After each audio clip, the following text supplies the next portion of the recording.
রিকশা চালিয়ে রাস্তা দিয়ে যাচ্ছিলেন রেজা। হঠাৎ রাস্তার পাশে পার্কিং করা গাড়ির সাথে রিকশা ধাক্কা লেগে যায়। সাথে সাথেই গাড়ির ভেতর থেকে বেরিয়ে আসে গাড়ির মালিক আয়শা। আয়শাকে দেখেই চিনে ফেলে রেজা। আয়শাকে দেখে রেজার সাথে সাথে গামছা দিয়ে মুখ ঢেকে ফেলে। এই আয়শা ছিল রেজার একসময়ের প্রেমিকা, যখন রেজার বাবার অনেক টাকা ছিল। আয়শা গাড়ির দিকে তাকিয়ে বলে, ছোট লোকের বাচ্চা, কি অবস্থা করেছিস আমার গাড়ির? এত বড় রাস্তা চোখে দেখিস না? আমার গাড়িকে কেন ধাক্কা দিলি? চোখ কি পকেটে নিয়ে রিক্সা চালাস? রেজা বলল, ম্যাডাম, আমি ইচ্ছে করে মারিনি। আপনার গাড়ি একটু বেশি রাস্তার উপরে ছিল, তাছাড়া একটা কুকুর রাস্তা পার হচ্ছিল। কুকুরকে বাঁচাতে গিয়ে আপনার গাড়ির সাথে লেগে গেছে। আমি ইচ্ছে করে লাগাইনি ম্যাডাম। আয়শা বলল, একটা কুকুরের জন্য তুই আমার গাড়িতে ধাক্কা দিসনি, তুই ইচ্ছে করেই আমার গাড়িকে ধাক্কা দিয়েছিস। এ কথা বলেই আয়শা থাপ্পড় দিতে চাইলে রেজা হাত ধরে ফেলে আর বলে, ম্যাডাম, আপনার গাড়ি যে ক্ষতি হয়েছে তার ক্ষতিপূরণ আমি দিয়ে দিব। আয়শা বলল, ছোট লোকের বাচ্চা, তোর পুরো রিক্সা বিক্রি করলেও আমার গাড়ির একটা হেডলাইটের দাম হবে না, আর তুই আমাকে কি ক্ষতিপূরণ দিবি? তোর মতো ফকিরের বাচ্চা থেকে আমি ক্ষতিপূরণ নিব? একথা তুই ভাবলি কি করে? রেজা বলল, ম্যাডাম, আজকে আমি ফকির ঠিক আছে, কিন্তু ফকিরের বাচ্চা না। কারণ আমার বাবা যেদিন বেঁচে ছিলেন কোটিপতি হয়ে বেঁচে ছিলেন। একথা শুনে আয়শা বলল, চুপ কর, তোদের মতো ছোট লোকদের আমি ভালো করে চিনি।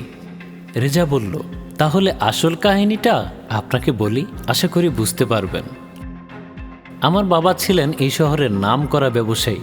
হঠাৎ একদিন বাবা স্ট্রোক করে যায়। বাবা ব্যবসার জন্য ব্যাংক থেকে অনেক টাকা লোন নিয়েছিলেন। বাবা মারা যাওয়ার পর কিভাবে কি করতে হবে কিছুই বুঝতে পারলাম না। আমার একটা গার্লফ্রেন্ড ছিল, যাকে আমি আমার জীবনের চেয়েও বেশি ভালোবাসতাম। সেও আমাকে অনেক ভালোবাসতো, আমাকে ছাড়া কিছুই বুঝতো না। ওর বাবাও ছিল অনেক বড় ব্যবসায়ী। তাই আমি একদিন আমার সব সমস্যার কথা ওকে খুলে বললাম। কারণ ব্যাংক লোনের কারণে আমার সব কিছু নিলাম হয়ে যাবে, সর্বস্ব হারাবো আমি। তাই ওর মাধ্যমে ওর বাবার সহযোগিতা চাই।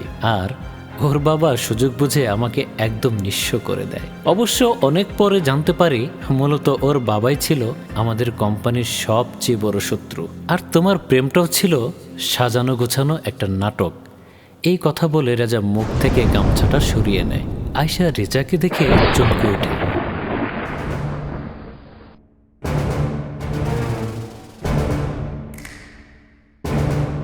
রেজা, তুমি? হ্যাঁ, আমি। তোমরা বাবা মেয়ে মিলে যে ধ্বংসস্তূপে ফেলে দিয়েছ, সেই জায়গা থেকে ওঠার চেষ্টা করছি। এই কথা বলে রেজা সেখান থেকে রিক্সা নিয়ে চলে যায়।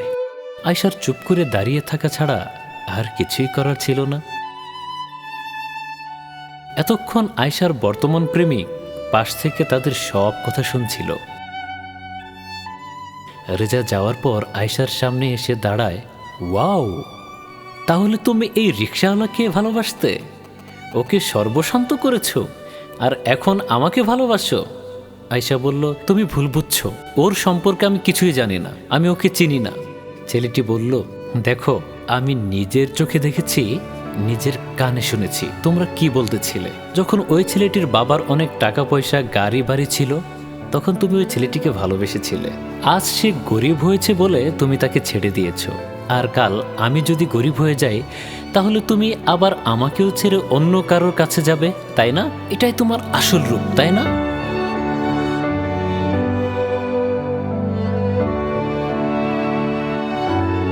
আজ থেকে তোমার সাথে আমার কোনো সম্পর্ক নেই, তুমি চলে যাও। আয়শার বর্তমান প্রেমিক তার এসব কর্মকাণ্ডের জন্য তাকে ছেড়ে চলে যায়।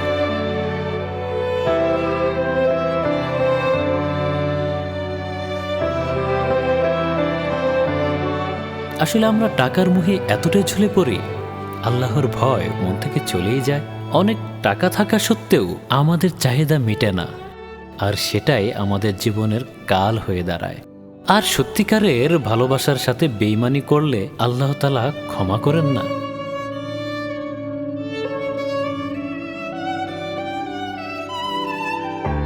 সবাই ভালো থাকবেন। আসসালামু আলাইকুম।